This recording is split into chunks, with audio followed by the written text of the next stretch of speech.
Viewers দেখুন, আমি আজকে আপনাদেরকে মশারির ডাল রান্না করে দেখাবো যে কিভাবে মশারির ডালটি অনেক মজা করে রান্না করা যায়, সেটি আপনাকে আমি দেখাবো আপনাদেরকে। দেখুন, আমি ডালগুলি ধুয়ে পানি ঝরিয়ে নিয়েছি। আমি কিছুক্ষণ ভিজিয়ে রেখেছিলাম, ভিজানোর ফলে ডালগুলি এখন বড় বড় হয়ে গেছে। এখন আমি পাতিলে কড়াইয়ের মধ্যে পানি দিয়ে দিচ্ছি।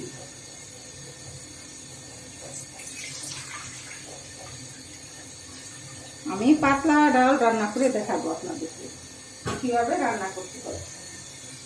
এখানে আমি 3-4টি ছোট ছোট তেজপাতা দিয়ে দিয়েছি, কয়েক পিস লঙ্কা দিয়েছি, মানে কাঁচামরিচ, আর পেঁয়াজ কুচি দিয়ে দিচ্ছি,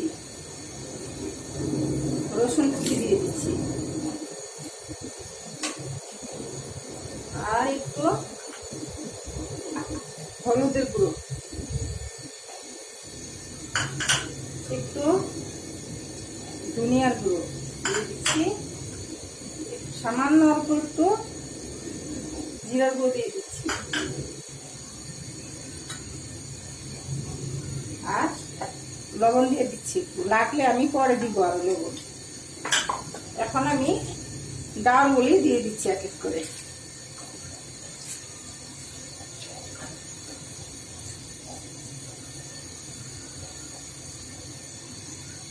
ডালগুলি দিয়ে দিচ্ছি যেন ডাল যেন দেখা যায় যে অনেক সময় পাক উঠে ডাল পড়ে যায়, উতলায় পড়ে যায়, যেন না পড়ে যায় উতলায়। এই জন্য আমি একটু সয়াবিন তেল দিয়ে দিচ্ছি, তো ডালটা পড়ে যাবে না, এখানেই ফুটবে। এখন এইভাবে সিদ্ধ হয়ে গেলে ডালগুলি আমি ঘুটনি দিয়ে গুটে দিব। গুটে পরবর্তী কি করতে হবে আমি দেখিয়ে দিব। ভিউয়ার্স দেখুন, আমার ডাল সিদ্ধ হয়ে গিয়েছে। এখন আমি ডাল বাগার দিব। বাগারের জন্য আমি আরেকটি কড়াই বসিয়েছি। এর মধ্যে আমি ওই ডালের মধ্যে সুন্দর একটা ফ্লেভার আসার জন্য আমি শুকনো মরিচ দিয়ে দিচ্ছি। এখানে বাগারে অনেক সুন্দর একটা ফ্লেভার আসে। আর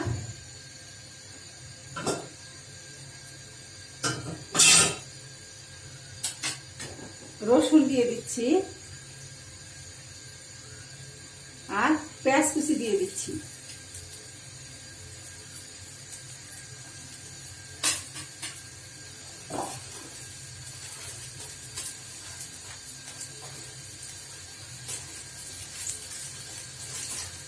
আর কালো জিরা দিয়ে দিচ্ছি। আমি কালো জিরা পরিষ্কার করে রেখে দিয়েছিলাম, কালো জিরা দিয়ে দিচ্ছি।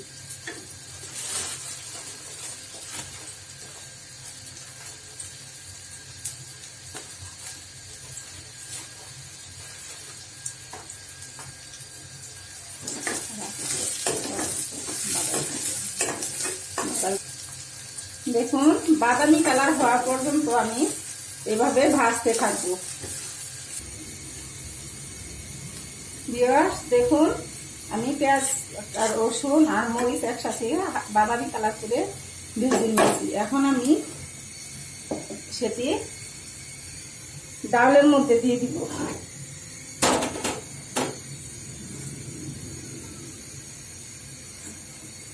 ডালের মধ্যে দিয়ে দিব।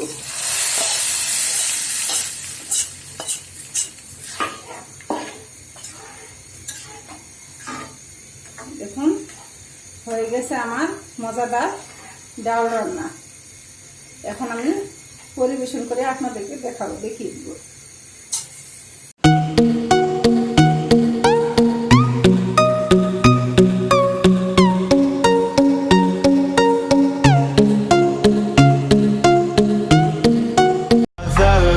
Caught in the crossfire.